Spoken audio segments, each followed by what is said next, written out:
damos la bienvenida a las redes sociales y estamos transmitiendo desde el bello puerto de Acapulco. Y con esta conferencia del día de hoy que se llama de nuestra serie El Sermón del Monte, y la cita está en Mateo 5:31, Mateo 5:31, Mateo 5:38. Y se llama, perdón, estoy aquí mal. Sí, Mateo 5:38, sí. El amor a los enemigos. Mateo 5:38, el amor a los enemigos.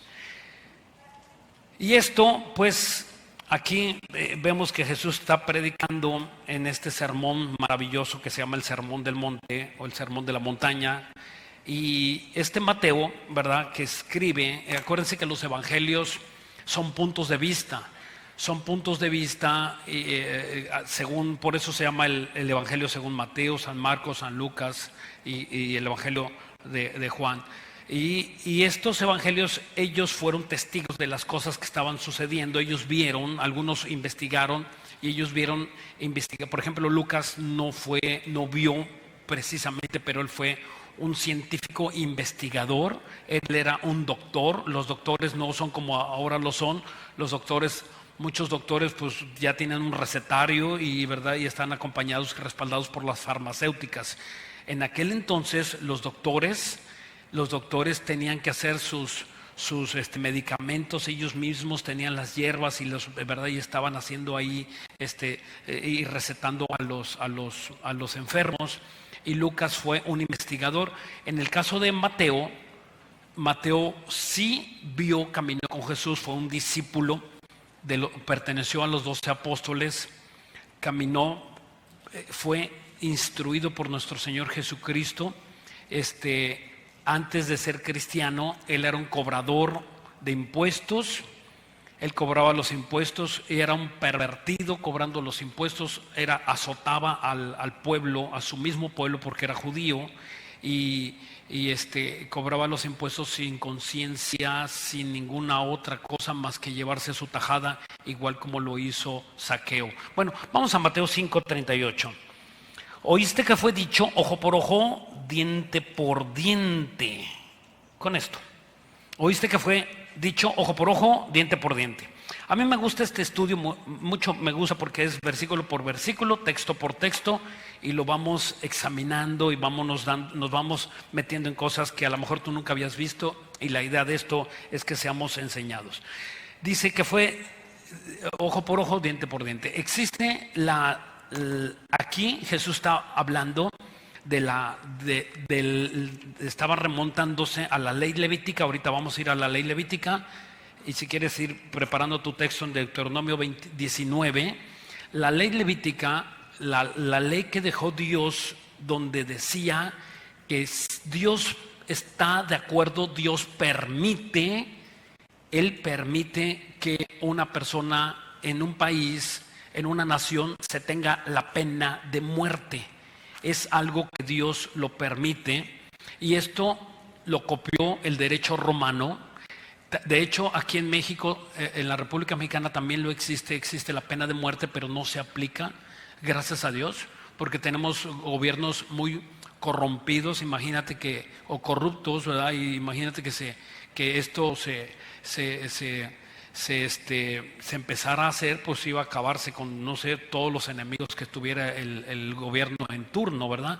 Y algunas personas dicen, bueno, es que el derecho romano, y hablan mucho del derecho romano. Si tú eres abogado, te gustan las leyes, el derecho romano nació de la Biblia. Por ejemplo, el derecho romano tiene una antigüedad de aproximadamente 500 años antes de Cristo, pero la ley levítica tiene 1500 años antes de Cristo. ¿Quién fue primero? La ley de Dios. La ley, de ahí lo sacaron, y Dios lo dijo. Dios sugirió que los gobiernos deberían de aplicar la pena de muerte, cosa que no se está haciendo en muchos países, ¿verdad? Y ahora hay una de tantas preguntas. Dicen, bueno, pero ¿cómo Dios es tan cruel? ¿Y cómo puede hacer? Ahorita lo vamos a ver esto. Pero la pena de muerte, ¿verdad? Muchas preguntas lo dicen y luego dicen, no, pero ¿por qué Dios es tan malo? ¿Y por qué Dios permite que se muera y que maten a un delincuente? Y ya hay que evitar la violencia a toda costa, y no hay que, violencia trae violencia, y eso no dice la Biblia. Eso dice el mundo. La violencia trae violencia. Y la Biblia dice que se necesita la violencia para someter al malo. Al delincuente se necesita someterse. Eso es lo que dice la Biblia. Ahora el mundo, tanta confusión, no saben qué hacer. Pero la Biblia instruye que las personas puedan defenderse, defender sus vidas. Y una persona puede incluso matar a otra persona por defender su vida o defender a los suyos. Está permitido y se llama en la Biblia matar en defensa personal. Y una cosa es el homicidio. Una cosa es el homicidio con alevosía y ventaja, otra cosa es homicidio imprudencial, y otra cosa es, como lo dije, matar a una persona en defensa personal. Ahora, tú ves en muchas partes del mundo, en México también ya está pasando, que los delincuentes cachetean a un policía. Y el policía trae pistola, trae su garrote, trae su macana y no puede defenderse, porque están instruidos por los altos mandos del gobierno a que no se defiendan y que no saquen su arma. La Biblia dice que Dios puso las autoridades para infundir el temor. Dios puso a esos policías y les dio su gafete, les dio la autoridad y les dio la pistola y las armas para que las puedan usar. Dios así lo instruyó. Nada más que vienen, ¿verdad? Las personas que no conocen la Biblia, pues están inventando todas las cosas que estamos viendo en televisión. Todo esto lo están inventando y lo están sacando de un contexto que no dice la Biblia. La Biblia dice que el gobierno debe reprimir al malo. Desgraciadamente, por otro lado, también se les pasa al gobierno, y ahora, pues ya se le pasó al gobierno, ahora ya no, ¿verdad? Y pues han matado a tanta gente buena, pero siempre en una guerra tiene que morir gente buena. Tiene que morir gente buena. Es algo que tiene que suceder, pero es mejor que empiece el gobierno a poner el parar la delincuencia a que tú pienses que esto se va a parar solo, y esto no se arregla solo. Al contrario, cada vez la violencia es más y más y más y más, hasta que venga un gobierno que pueda someterlos a los delincuentes. Ok, vamos a Deuteronomio 19. En Deuteronomio 19 ponemos una marca aquí en Mateo 5:38. Vamos a Mateo 19. No, sí, Deuteronomio 19, perdón, dije 19:18. Deuteronomio 19:18. Aquí Dios instruye al pueblo por medio de Moisés, y esta instrucción se la da Dios a los jueces, no a los civiles. Esta ley de ojo por ojo, diente por diente, solamente la puede aplicar los jueces, los magistrados. Solamente las personas que están en suprema autoridad son los que pueden determinar que una persona tiene ya que ha perdido el derecho a seguir viviendo. Aquí Dios lo dijo, lo repito, con 1500 años antes de que el derecho romano existiera. Y dice aquí en Deuteronomio 19:18: y los jueces inquirirán bien, y si aquel testigo resultare falso y hubiere acusado falsamente a su hermano, está hablando de los jueces, entonces haréis a él como él pensó hacer a su hermano, y quitarás el mal de en medio de ti. O sea, Dios quiere que este mal se quite de en medio del pueblo. Es como un cáncer, tiene que aplacarse. Es como un fuego, tiene que apagarse. Es como algo que está contaminando y nosotros lo tenemos que controlar. Y dice el versículo 21: y no le compadecerás vida por vida, ojo por ojo, diente por diente, mano por mano y pie por pie. Aquí está, ¿verdad?, la pena de muerte. Y y de aquí lo saca Jesús, y nosotros tenemos que entender pues que alguien podría decir, y a lo mejor es muy válido que tú pienses, bueno, ¿y será Dios tan malo como para quitarle si ya murió una persona y tiene que morir otra persona? Y yo luego me pongo a pensar, ¿y qué no es más cruel que le den cadena perpetua y lo metan 30, 40 años en el calabozo? ¿Y no sería mejor que esas personas se les diera pena de muerte? Si terminan todos locos en un cuartito de 2x2 como va a morir el Chapo Guzmán, ¿no es mejor que se le dé una pena de muerte y no una cadena perpetua? ¿Qué es más misericordioso? ¿Qué es más misericordioso? ¿Tenerlo sufriendo ahí o darle pena de muerte? La Biblia dice pena de muerte. La Biblia no dice cadena perpetua. Eso lo inventó el hombre por, según él, ser más bueno que Dios. Y tenemos que entender esto. O sea, Dios dice, o sea, este es el concepto de donde Dios saca este pensamiento. Una cosa es que para Dios es tan valiosa una vida, para Dios es tan valiosa una vida de un delincuente, de un delincuente o de una persona que fue violada y luego asesinada, ¿verdad? O lo que haya sido, ¿verdad? Un delincuente que haya pues masacrado a una familia. O sea, Dios ve que esas vidas son tan importantes a los ojos de Dios, que Dios dice que la única forma de pagar por otra vida es con la propia vida. O sea, ante los ojos de Dios, déjame explicar esto muy importante, esa es la base de que Dios tiene. Ante los ojos de Dios es tan importante una vida que solamente otra vida puede pagar. El ejemplo máximo de esta enseñanza es nuestro Señor Jesucristo en la cruz. Tu vida Dios la estima tanto que Dios no quiere que tú te pierdas. Dios no quiere que tú vayas al infierno, porque hay un camino con Dios y hay un camino al infierno, a la vida eterna sin Dios y a la vida eterna con Cristo. Ok, y Dios mandó a su Hijo Jesucristo a morir por ti, por mí. Si tú le recibes, si tú le dices, Señor, quiero recibirte, quiero que tú seas ahora mi Señor, y tú te entregas a vivir una vida en santidad siguiendo a Jesucristo, y entonces Dios aplica en ti una muerte sustitutiva. El que tenía derecho a morir eras tú. Había un derecho legal de que tú y yo muriéramos, pero Dios lo intercambia por su Hijo Jesucristo. Él muere en la cruz para que tú no mueras. Entonces, este mismo concepto es el que Dios está aplicando en la ley levítica, para que si una persona moría, solamente otra persona podía pagar con la muerte la vida que había del homicida o del transgresor. Y otro punto importante es que cuando se aplica la ley de la pena de muerte, una persona que sabe que se va a aplicar la pena de muerte por secuestro, por violación, por homicidio o por algún otro delito, le piensa. Simplemente le piensa. Si es un abusador de niños y sabe que haya pena de muerte por violar a un niño, ese violador va a tener que pensarlo 2 veces.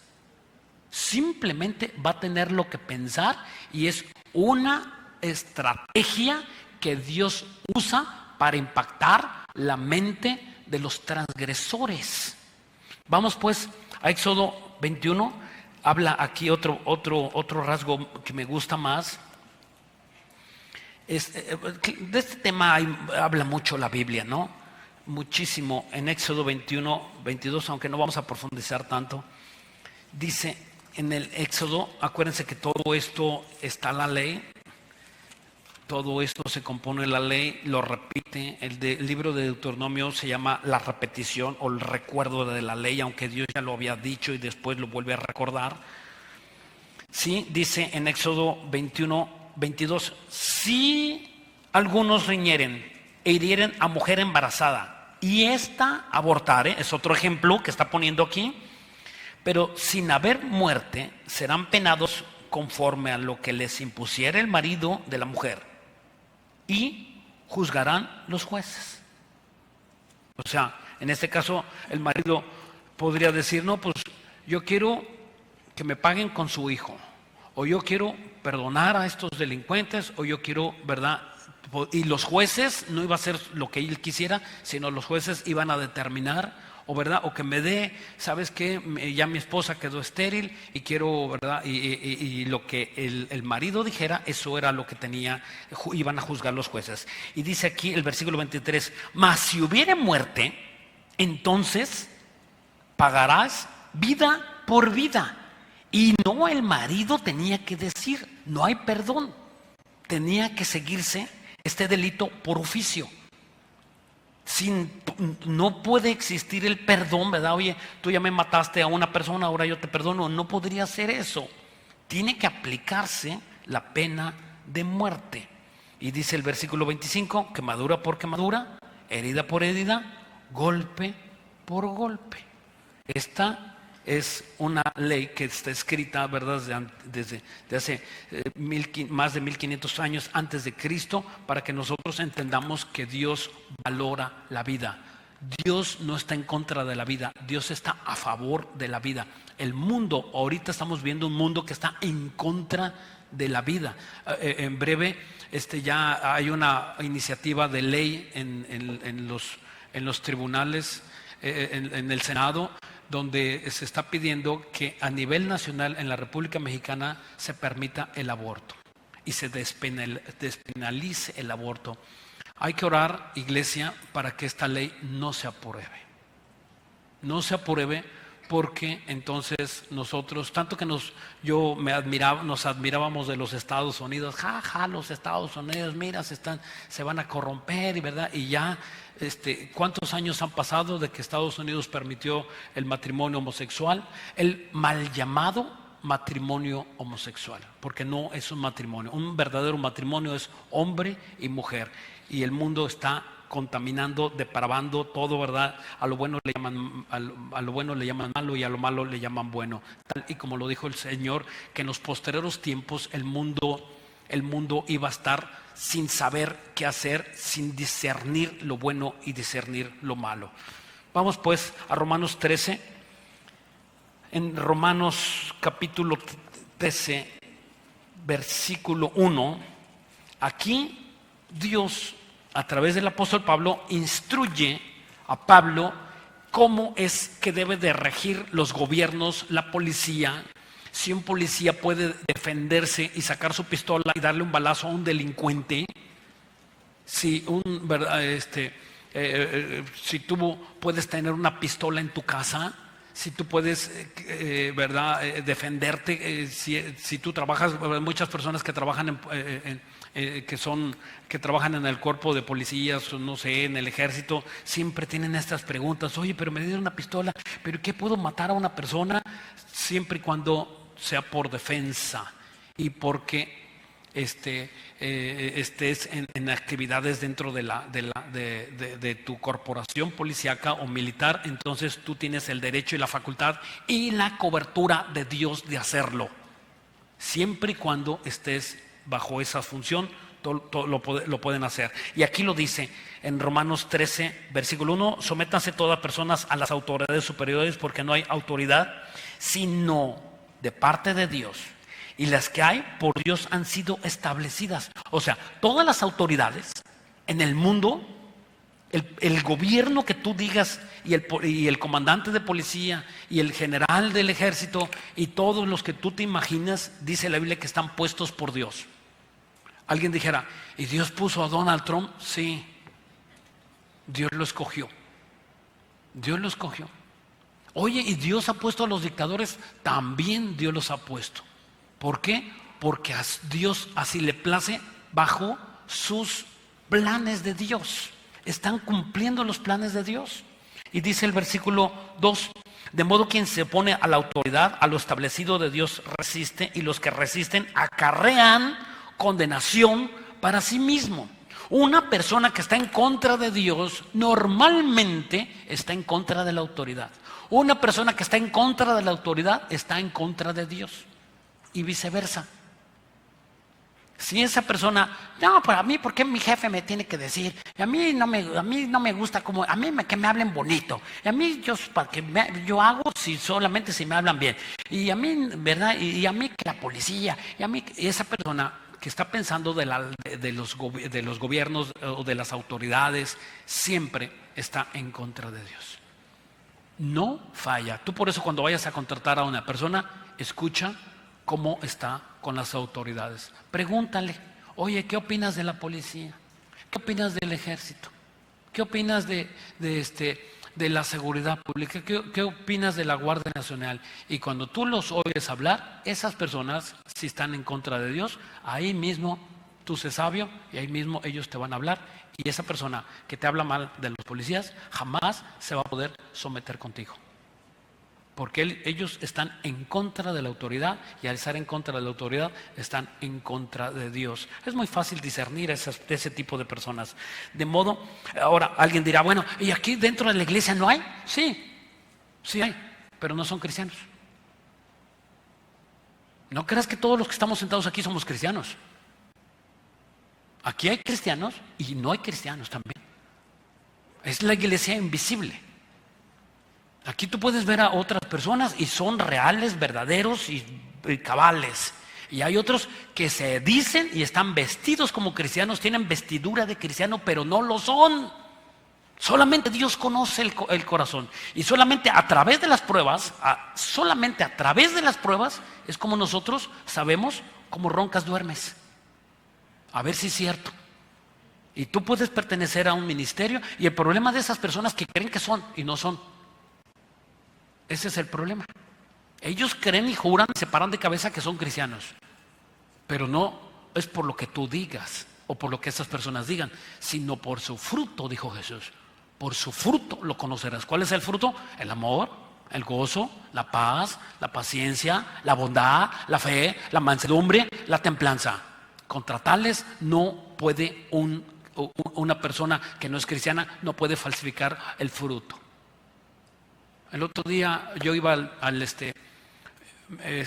nos gusta ir con mi esposa el día que hay mucha fruta ahí en el Walmart, que es el martes de ¿qué? Martes, ya estoy haciendo un comercial, martes de súper, ¿no? Entonces hay mucha fruta y me gusta a mí olerla. Y me gusta observar, todas las mujeres llegan, ¿verdad? Y hombres, lo que sean, y ven las frutas, ves los duraznos, que a mí me encantan los duraznos, y lo que haces de un durazno, ¿qué haces? El durazno, hay dos pruebas que se le hace a la fruta, no falla. Todas las personas hacen dos pruebas a la fruta, lo tocan y le dan un apretón, ¿no es cierto? Si está duro en el mayor número de los casos no se lo llevan. Pues un coco, pues claro que está duro, pero un mango, ¿cómo debe estar? Más o menos suavecito, ¿no? Sí, entonces esa es la primera prueba. Y la segunda prueba, el olor, el aroma. Te lo llevas a la nariz. Ay, qué rico huele, ¿verdad? Y ¿verdad? Entonces son dos pruebas que no falla. Ok, en un cristiano son las mismas. Le das un apretón, a ver si es cierto. Y luego el que no es cristiano, ¿por qué me tratas mal? ¿Qué me viste? Y ya dice, no, este no es cristiano. Este no es, porque el cristiano resiste. Y otra cosa, el aroma. El aroma. Un verdadero cristiano tiene aroma hermoso. Y no te hablo de aroma de Chanel o de perfume, no, de Camay, no. Te estoy hablando de que un cristiano es cariñoso y hermoso. Tú lo abrazas, es amable, ¿verdad? Es bonachón y te saluda, y ¿verdad? Y está cortés. Y uno cristiano no te saluda. Y te ve y te saca la vuelta. ¿Sí o no? Ese dudo que sea cristiano. El otro día me preguntaba a mí un hermano, dice, pastor, ¿te saluda toda la gente? Le digo, pastor, pasa uno hermano y me dice, no, pastor, a mí no me saluda toda la gente, a usted sí lo saludan toda la gente. Le digo, ¿quién te dijo? No, los pastores también somos odiados. No nada más tú. Todos nosotros los cristianos tenemos dos, somos odiados o somos amados. No No nada más tú, pero bueno, pero a nosotros no nos toca decir, ese no es cristiano, este se va a ir a condenar al infierno. Nosotros, tu dedo no es Dios. Tú no puedes mandar al infierno a nadie, porque si tú mandas al infierno a una persona, el primero que va a ir al infierno eres tú. No puedes condenar a nadie. Así le veas cara del mochorejas, así le veas cara de un perverso violador, de verdad. Y esta es la iglesia, esto es un hospital. Esto es un hospital y tenemos que entender que esto es un hospital. Y llegan aquí de diferentes heridas. Aquí es un hospital donde se atienden urgencias. Y en un hospital de urgencias, hay heridos, hay sangre, hay muertos y hay quienes se recuperan. Y nosotros no tenemos que espantarnos. Si llega una persona, mira cómo llega, deberían de escogerlos mejor. ¿Sabes qué? Este no es el lugar donde tú tienes que estar. Aquí es un hospital donde recibimos bienvenido como llegues. Por eso dijo Jesús, venid a mí como estéis y yo os haré descansar. A la iglesia no se viene limpio, a la iglesia se viene sucio, como estás, que no te engañe el diablo. Nosotros recibimos a todos por parejo y aquí los amamos y Dios es el que los va a transformar. Regresemos a nuestro texto. Dice en Romanos 13:3, porque los magistrados, aquí otra vez, los jueces no están para infundir temor al que hace el bien, sino al malo. ¿Quieres pues no temer la autoridad? Haz lo bueno y tendrás alabanza de ello. Me acuerdo yo que de joven, pues yo andaba sin licencia para manejar. Y cuando cumplí los, de hecho manejaba antes de los 18 años y había en la Ciudad de México había un permiso provisional para menores de edad que tenías que tener una carta firmada por tu papá para que manejaras. Y yo tenía 16 años y ya manejaba. Entonces me dieron un permiso inmediatamente, pero no todos los policías de tránsito te veían chavo, te veían joven y me paraban y decían, no, este papel no sirve, ¿de dónde lo sacó? Y era un problema, no lo aceptaban o querían una mordida, ¿no? Entonces yo cuando cumplí los 18 años, lo primerito que hice es corrí y a sacarme la licencia. Y cuando traían mi licencia yo quería que me pararan. Yo decía, ahora sí, que me paren y a ver qué me van a reclamar.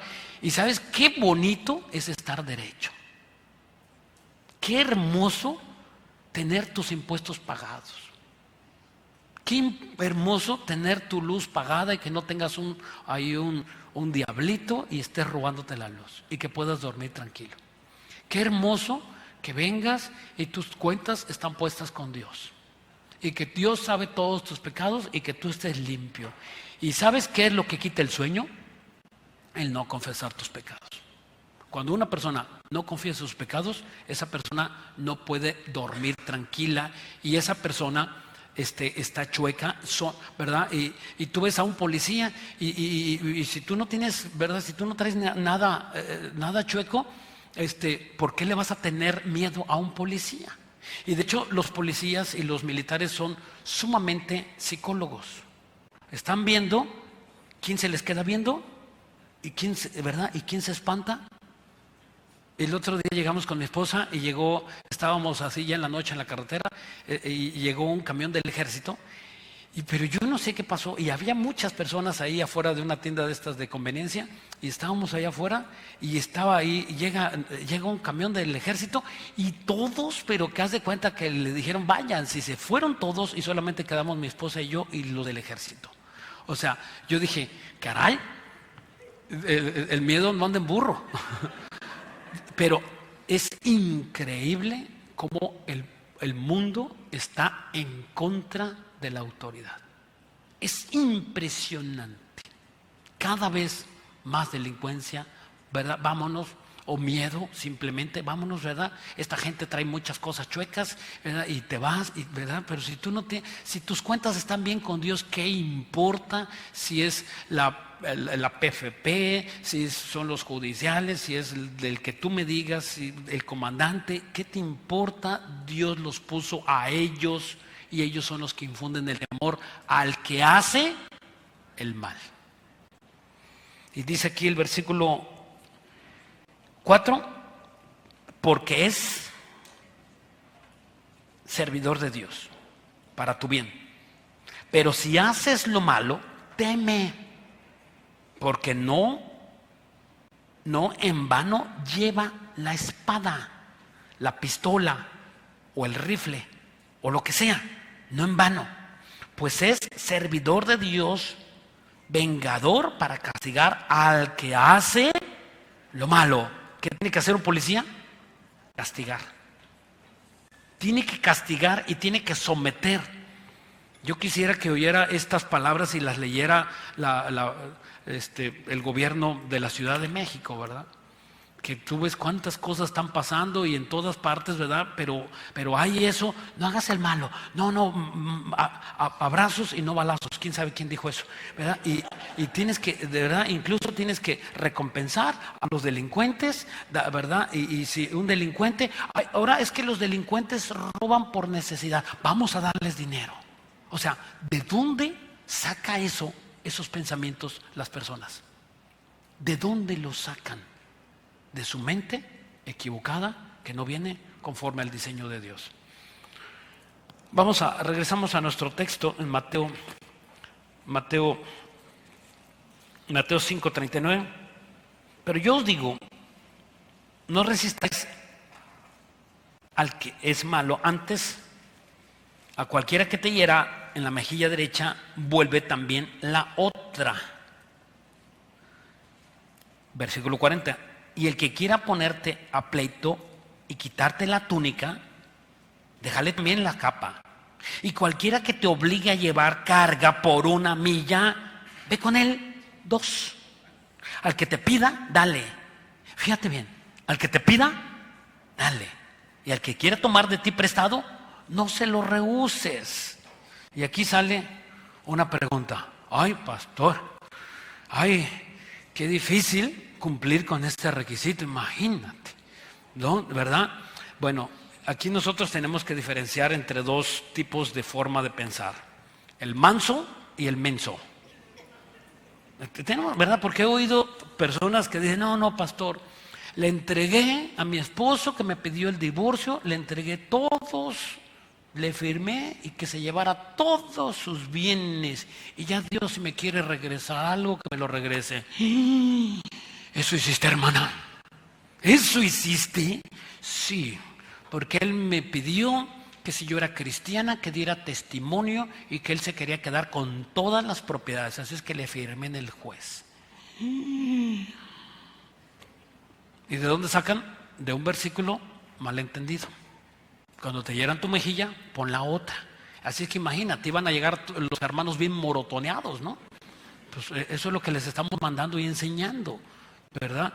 Bendita Biblia que tenemos para equilibrar este tipo de pensamientos. No es eso. Una cosa es manso. Una persona mansa es alguien que no lucha con Dios. Ese es un manso. Un manso sabe, por ejemplo, ¿quién es alguien que no lucha con Dios? Alguien que sabe que lo que está sucediéndole en su vida, Dios se lo mandó. Y no, ¿por qué, Dios? Y Señor, y si yo te sirvo, y sirvo en la alabanza, y sirvo en los edecanes, y sirvo aquí, y evangelizo, y doy tanto de diezmo, y ya sabes que yo te he servido, ¿y por qué me vino ese mal? ¿Y por qué me vino esa enfermedad? ¿Y por qué? ¿Por qué? Esa persona está luchando en contra de Dios. Cero mansedumbre. No es manso. A diferencia, por ejemplo, podemos compararlo con un animal. Un animal, un caballo, un burro, lo que tú quieras, ¿verdad? Cuando es mansito, se le puede montar. ¿Y sabes qué hace el animal? No repara, no te tira, no, ¿verdad? ¿Por qué? Porque es mansito, ¿verdad? Entonces esa persona es mansa, y no nada más con Dios, sino también con los hombres. Y en cambio, un menso es quien deja que alguien lo abuse. Ese es un menso, que dejas que te abusen. Oye, pero ¿qué no vas a poner? Dios te confió eso, y ve lo que está haciendo esta persona en contra de tus bienes, de tu esposa, de tus hijos, y tú lo permites. Bueno, es que hay que ser mansos, y eso no es ser manso, eso es ser menso. Y tienes tú que sacar la casta y defender lo que Dios te dio. Lo tienes que defender, ¿verdad? Con todo lo que Dios te dio. Bueno, pero acabamos de leer que si hieren tu mejilla, pongas la otra. Entonces, ¿en qué caso tengo que poner la mejilla para que hieran una mejilla? ¿Y en qué casos tengo que pelear y defender a mi familia y aún hasta con la vida? ¿En qué casos? Vamos a Mateo 8. Dije, bendita Biblia. De verdad, si no fuera por la Biblia, que nos equilibra, ¿verdad? El mundo tiene dos vertientes, una extremo izquierda y otro extrema derecha. El cristiano también tiene esa tendencia. El cristiano, miren, la Biblia es como una balanza. ¿Ahí me ven todos? Sí. La Biblia es como una balanza, ¿verdad? Llegan y te dicen, oye, pues vamos a hacer esto, mira esto, que no hay que pagar mal por mal, abrazos y no balazos, y entonces empieza a desequilibrar la balanza, ¿sí? Y esto no es bíblico. Entonces, ¿verdad? Viene el otro pensamiento, que dice, no vamos a reprimir la maldad, ahora yo vamos a ser malos y que nadie nos va a abusar y que ya me vieron la cara una vez, nadie más me la va a volver a ver y vas a ver, y así como me hizo mi marido, él se va a ver, y empieza la otra parte, ¿sí? ¿Y sabes cómo es la vida cristiana? Es una balanza. Y si tú no tienes a Cristo como tu Señor y Salvador, tú no vas a poder nunca equilibrar esta balanza. O te vas a ir a un lado o te vas a ir al otro. O vas a hacer amor y paz, todo, no, es amor y paz, todos amor y paz. No hagamos el amor y no la guerra. Eso es lo que dijeron el cuarteto Liverpool, ¿verdad? En los años 60, 70, y ellos dijeron, y después hubo una depravación impresionante en muchos países de Estados Unidos e Inglaterra, incluso en México cuando vino a tocar ahí ¿a dónde se llamó este lugar? Ahí a Vándaro, ahí andaban, quién sabe quién andaba ahí. Sí, y hubo una depravación y un degenere impresionante lo que estas personas hicieron, pero decían, hagamos el amor y no la guerra. Y lo obedecieron al 100%. Entonces, ¿qué es una vida cristiana? Una vida cristiana es una vida equilibrada.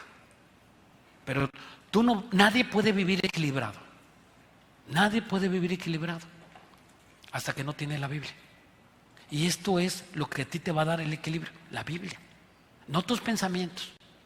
Porque perverso y engañoso es el corazón más que todas las cosas. Cuando tú tienes la Biblia, esto es lo que te va a equilibrar.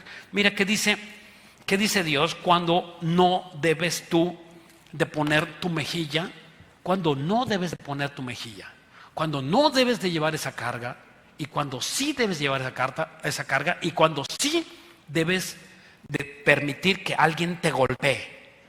Porque a veces de veras somos pero mega exagerados, ¿no? No, pero ¿por qué? Si me pidió, pues ¿por qué yo le voy a dar? ¿Verdad? Ahora, fíjate lo que dice. Aquí lo dijo Jesús claramente. Y llegando a la gente, llamando a la gente, a sus discípulos, les dijo, si alguno quiere venir a mí, niéguese a sí mismo, tome su cruz y sígame. Esto muchas veces lo repetimos 100 veces, ¿verdad? El que quiera seguir a Cristo, níguese a sí mismo, tome su cruz y sígame. Fíjese, esto es importantísimo, muy importante entenderlo. Si una persona quiere caminar con Jesús, la cruz es un artefacto de muerte. No es un artefacto para que tengas colgado.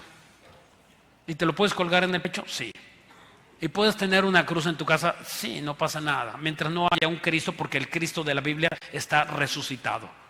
El Cristo del mundo está crucificado. Para nosotros Cristo está resucitado. Ya no está en la cruz, entonces no lo pongas en la cruz. Entonces puedes tener una cruz, sí. Pero la cruz representa de que tú estés dispuesto a morir. Si por ejemplo en la antigüedad, en los tiempos de Jesús, alguien iba cargando una cruz, sabían que esa persona iba a morir. Y ahora, si alguien carga una cruz en la calle, tú sabes que está haciendo un compromiso, una manda, ¿verdad? O alguna peregrinación. Es totalmente diferente. ¿Y para qué cargar un pedazo de madera? Si tú estás dispuesto a morir por Cristo.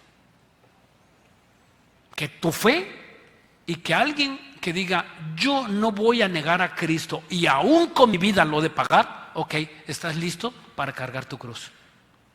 No creas que tu cruz es tu suegra, o tu tío, o tu trabajo, o tus empleados, o tu patrón. No, eso no es tu cruz.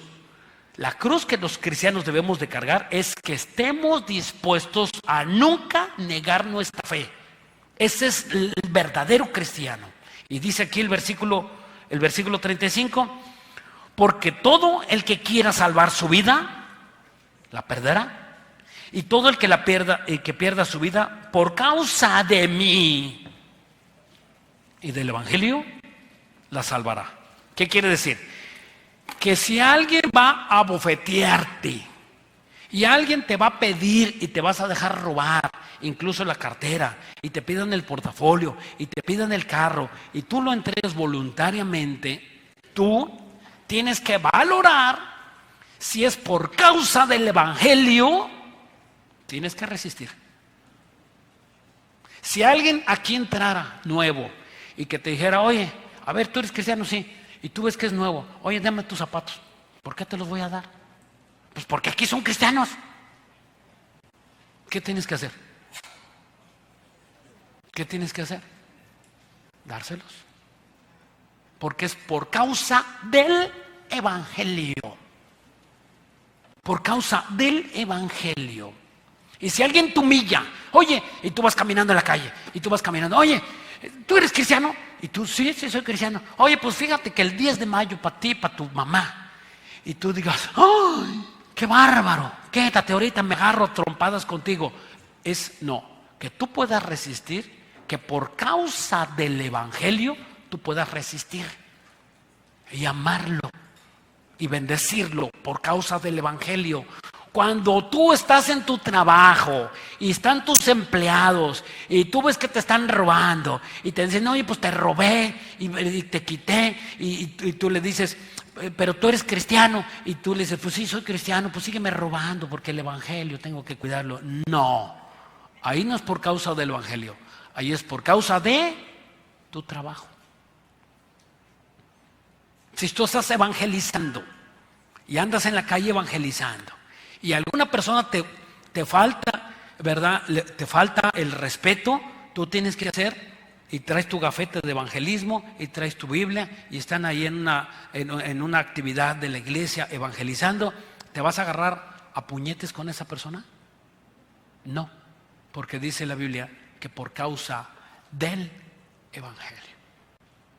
Y tenemos que vivir una vida equilibrada. Cuando tú ves que es por causa del evangelio, al que te pide, dale.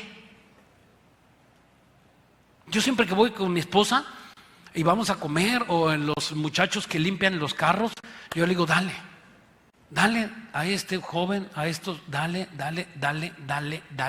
y les damos, Dios lo sabe, y lo hago porque yo digo, un día a este yo me lo voy a encontrar en la iglesia, y no quiero que un día me vaya a decir, usted pasó y no me dio. Y cuando tú sabes que tú eres una persona vista en la iglesia, tienes que cuidar mucho tu testimonio. Tienes que cuidar muchísimo tu testimonio. Si eres de los que te paras aquí al frente y vives una vida doble, cuidadito, porque Dios te va a tomar en cuenta y te va a decir, hijo, no puedes estar aquí enfrente porque tú eres dos caras. Una cara aquí enfrente y allá abajo tienes otra cara. Esas personas no pueden ministrar. Y tú tienes un ministerio y sirves allá y sirves acá y tú eres una cara aquí. Hermanos, vamos a agarrar nuestra Biblia y vamos a tomar un devocional, y el que está enfrente de ti sabe que eres un bandido, eres un falso. ¿Y sabes qué? Por causa del evangelio tú tienes que decirle a tu líder, ¿sabes qué? No puedo estar en el ministerio. Déjame arreglar mi vida, poner en cuentas mis situaciones que yo tengo, y entonces tú puedes llegar a servir. Si nosotros tenemos una vida corrompida y tú piensas que ya, que verdad y puedes hacer, no, cuidadito, cuidadito, seas un servidor de la iglesia. Porque por causa del evangelio, muchas personas se están tropezando en el mundo. Muchas personas. Y estás aquí y te ven. No, hombre, somos super mega recontrachivistos. Las personas nos ven. Bueno, a mí en la calle yo me saluda a algunas personas, digo, ¿y este de dónde salió? Le digo a Yoli, digo, ¿de este de dónde es? Hola, ¿cómo está? Pues ya lo saludas, ¿no? Lo más seguro que de la iglesia. Y entonces lo saludas y sí, efectivamente te conocen, te están viendo, tus vecinos, nada más al salir con la Biblia. Nada más sales con la Biblia y ya saben que eres cristiano. Y te están viendo a ver dónde te equivocas. ¿Qué música pones? ¿Cómo caminas? ¿Qué vistes? ¿Qué tomas? ¿Qué comes? ¿Cómo le hablas a tus empleados? ¿Cómo le hablas a las personas, a tus vecinos? Te está observando el mundo para ver el momento nada más de que un momento tú caigas y en ese momento, ¿verdad? El diablo te señala. Y si tú vives en pecado, mejor ni digas que eres cristiano. Si tú estás pecando, ni digas que eres cristiano, que por causa de muchas personas el evangelio se está disipando y ya está perdiendo su fuerza. Ok, dice, regresamos a nuestro texto en Mateo 5:43. Oíste que fue dicho, amarás a tu prójimo, aborrecer a tu enemigo. Pero yo os digo, amad a vuestros enemigos, bendecir a los que maldicen, haced bien a los que aborrecen, orad por los que os ultrajan y os persiguen. O sea, todo esto tienes que orar por tus enemigos. ¿Sabes cómo? La única forma que Dios dice que tú no puedes albergar odio sobre una persona que te hace un mal, la única forma para que una persona te hace un mal y tú no lo odies. ¿Hay motivos para odiar a personas que nos hacen daño? Por supuesto, sobran. La única forma, según Jesucristo, para que tú no odies a aquel que te robó, que no te pagó lo convenido, que te defraudó, que te quedó a deber, que te insultó en público, que te calumnió, ¿verdad? Que te abandonó, ¿verdad? Lo que tú quieras. Ese tipo de personas, solamente para no odiarlos, tú tienes que orar por ellos. Y ahí en la oración, Señor, yo lo bendigo. Señor, me quedó a deber una lanota. Yo lo bendigo. Señor, me robó, me calumnió, me humilló. Señor, yo lo bendigo. Pero si tú no oras por uno de tus enemigos, Dios no puede obrar. Dios no puede hacer nada por ti hasta que tú no ores por tus enemigos. Y entonces el que va a traer la recompensa y va a poner a tus enemigos a tus pies es Dios, pero no tú. Tú no puedes hacer nada contra tus enemigos, nada, más que orar.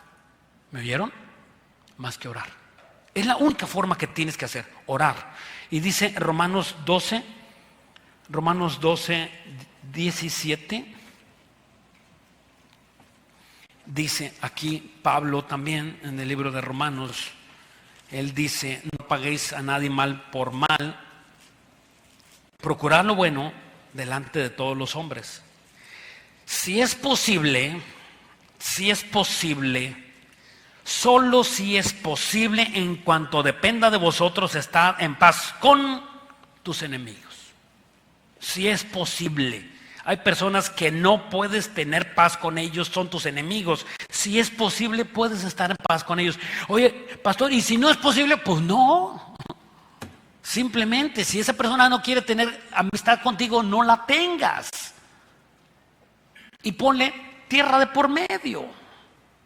No vamos a hacer su costal de golpeo. O sea, si a esa persona le gusta golpearte, pues no te dejes que te golpee. Apártate de él. No, ¿verdad? Si va caminando por la calle, tú dale por la otra. No pecas. Dice, si es posible. Dice, Versículo 19, estamos en Romanos 12, 19. No os venguéis vosotros mismos, amados míos, sino dejar lugar a la ira de Dios. ¿Quién es el que se venga? Dios. Si tú te vengas, le dices a Dios, quítate Dios, yo lo hago mejor. Tú no te puedes vengar ni con tu lengua, ni con tus palabras, y mucho menos con tus pensamientos, porque escrito está, mía es la venganza, yo daré el pago, dice el Señor.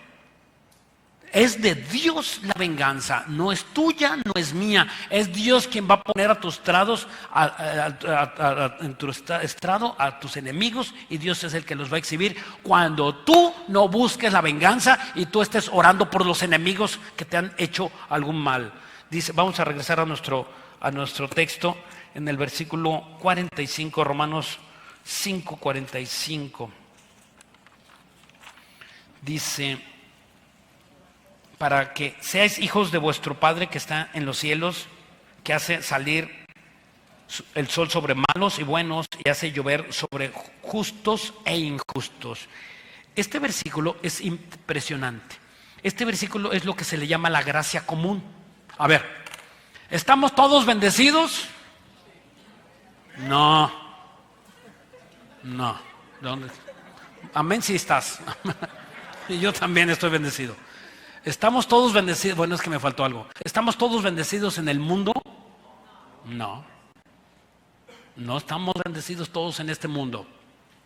Incluso hay cristianos que no están viviendo en bendición. Hay cristianos que, aunque sean cristianos, no están viviendo en maldición, están viviendo en bendición, porque están viviendo en maldición porque tienen un pecado sin confesar. Ok, ahora, ¿sale para ellos el sol? Son pecadorzotes, ¿sí o no? Y se van a la playa y disfrutan de la playa y se bañan como tú y como yo, ¿sí? Y cuando se va el agua sufren. Y cuando viene el agua, ay, gracias Dios por el agua, porque ya tú mandaste agua de ahí de Capama y ya llegó el agua, ¿no? Gracias a Dios, ¿no es verdad? Sí. ¿Disfrutan disfrutan de muchas cosas de este mundo? Sí. ¿Y ven las estrellas y se gozan? Sí. Eso se llama gracia común. El mundo disfruta de esa gracia común, no te equivoques, es una gracia común. ¿Y su patrón les paga? ¿Les paga? Sí. ¿Y su esposa los ama? Sí. Pero no disfrutan del amor no disfrutan de las bendiciones de Dios. Sí disfrutan, no pueden disfrutar del amor de Dios porque ni lo conocen, aunque Dios los ama. Ok, eso se llama gracia común. Por eso la Biblia dice muchísimas veces dice 18 veces en el Nuevo Testamento, gracia y paz de vuestro Padre, Dios y del Señor Jesucristo. O sea, solamente un cristiano que tiene a Dios como su Padre puede disfrutar de las bendiciones. ¿Y quién es el que tiene a Dios como su Padre? Dice, mis hijos, dijo Jesús, son los que hacen mi voluntad. O sea, un cristiano, o una persona que está haciendo la voluntad de Dios, es el que recibe la bendición, no una persona sin Cristo. Dice aquí el versículo 46, regresamos a nuestro texto, dice, porque si amáis a los que os aman, ¿qué recompensa tendréis? ¿No haces también lo bueno? ¿No hacen también lo mismo los publicanos, verdad? Los cobradores de impuestos. Sí, hacen lo mismo. Ellos presumen y aman ellos aman a los que los aman. Pero nosotros debemos amar a los que no nos aman. Es fácil amar aquí entre hermanos, hermano, ¿cómo te amo? Y, esperé 8 días para darte un abrazo, ¿verdad? Y lo amas. Pero allá afuera, al que te robó, al que te calumnió, y decirle que lo amas. ¿Estás listo para amar a una persona que te ha hecho un daño? Y no nada más pensarlo, sino decírselo. Eso solo de cristianos maduros. Dice aquí el versículo 47. Y si saludáis a vuestros hermanos solamente, ¿qué hacéis? demás, ¿no hacéis también así los gentiles? Sed pues, versículo 48, sed pues perfectos, como vuestro Padre que está en el cielo es perfecto. Esta palabra perfecto, si quieres anotarlo, es la palabra teleios, teleios, y significa alguien que está completo de carácter. Escúchame, los hermanos que están con problemas de carácter. Una persona sin carácter es una persona peligrosísima. Claro que podría ser un religioso. Es una persona inconstante, una persona sin carácter, no le agrada a Dios, es una persona desintegrada en sus pensamientos, como dice la Biblia. Una persona desintegrada es una persona que tiene pensamientos, su sí no es sí y su no es no. No, su sí es a la mejor y su no es quién sabe. ¿Ya lo vieron? Eso es una persona desintegrada. Ellos no son sí al sí y al no es no. Ellos es quién sabe, a lo mejor puede ser, quién sabe, como vea y como me levante mañana. Es una persona desintegrada. Una persona sin límites permite de todo. Estas personas permiten de todo, como también aceptan vivir en la ruina espiritual o económica, o en el maltrato. Son personas que no ponen límites. Es una persona que no tiene carácter.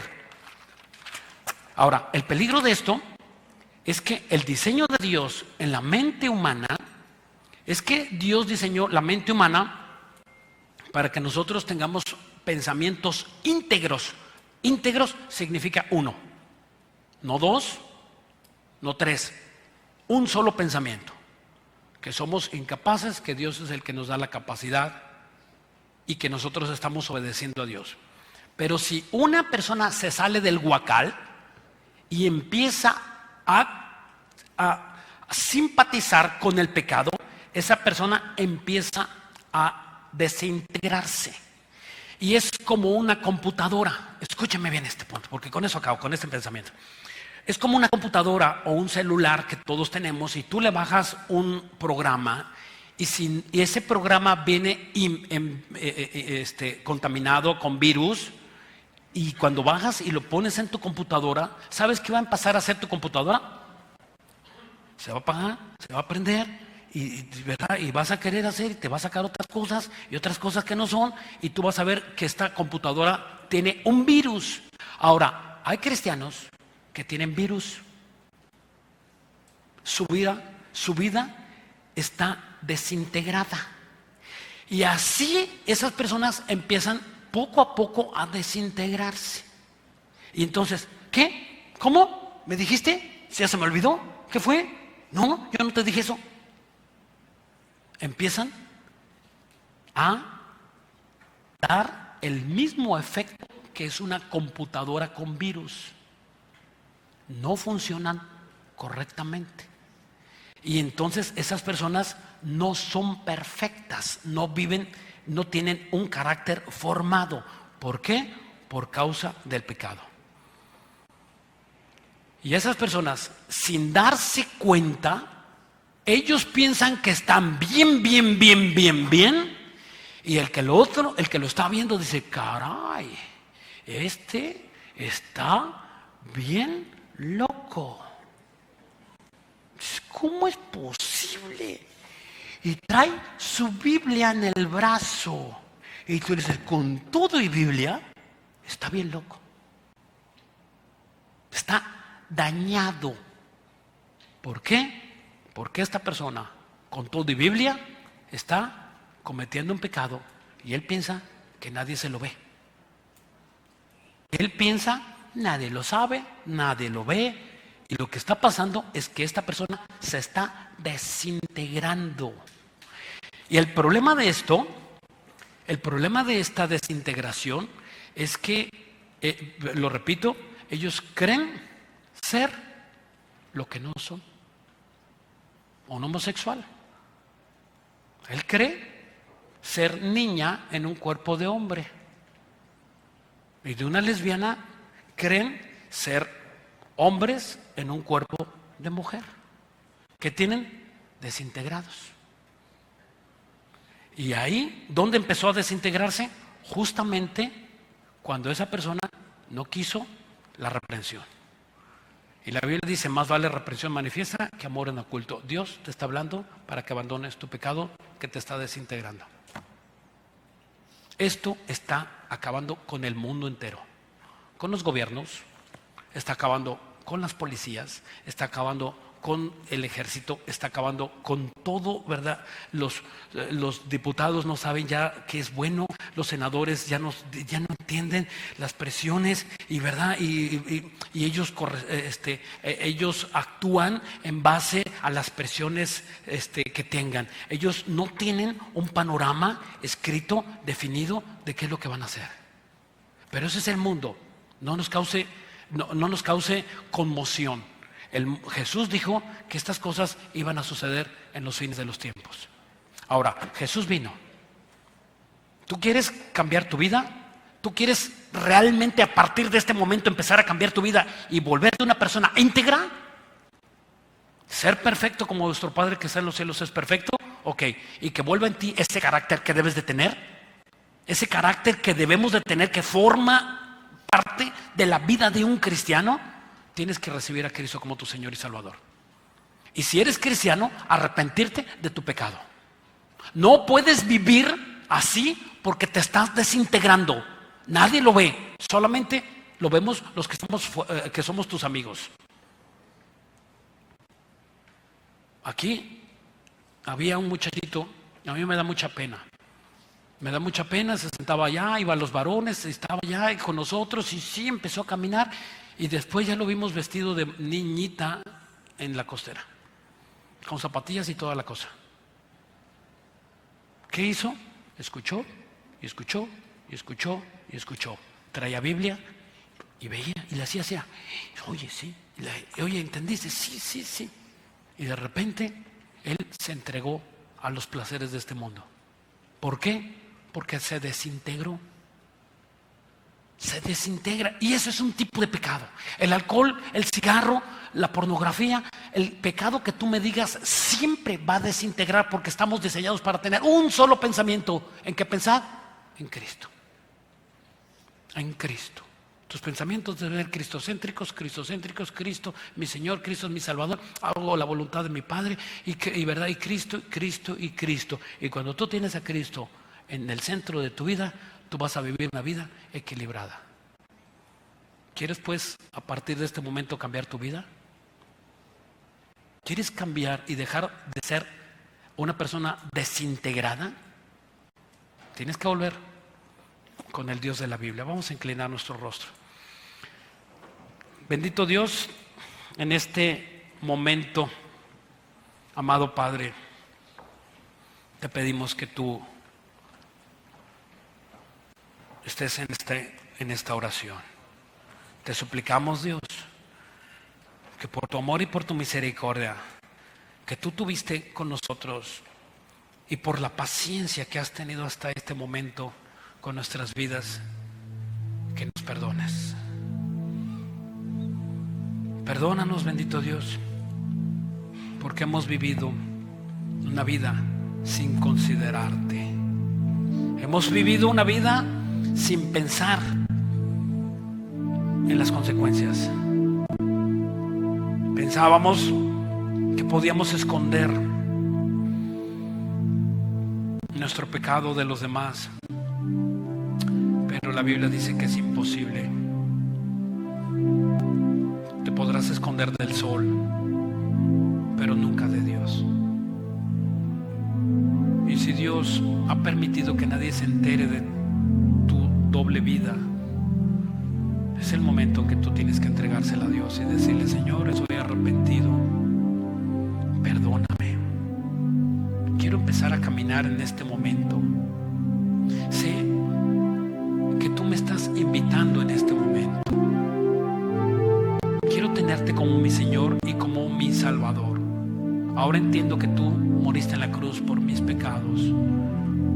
Quiero ser salvo, y quiero ser salvo de este mundo que me absorbe, llena de tristeza, me llena de rencor, me llena de angustia, de miedo. Lo que te inspire este mundo, Dios quiere hacerte libre. Y la segunda cosa que tienes que hacer es decirle a Jesús: Jesús, quiero recibirte como mi Señor y como mi Salvador. Y quiero a partir de este momento empezar a vivir una vida contigo. No pude solo y quiero que en este momento tú me ayudes. Te recibo pues, Jesús, como mi Señor y como mi Salvador. Amén y amén.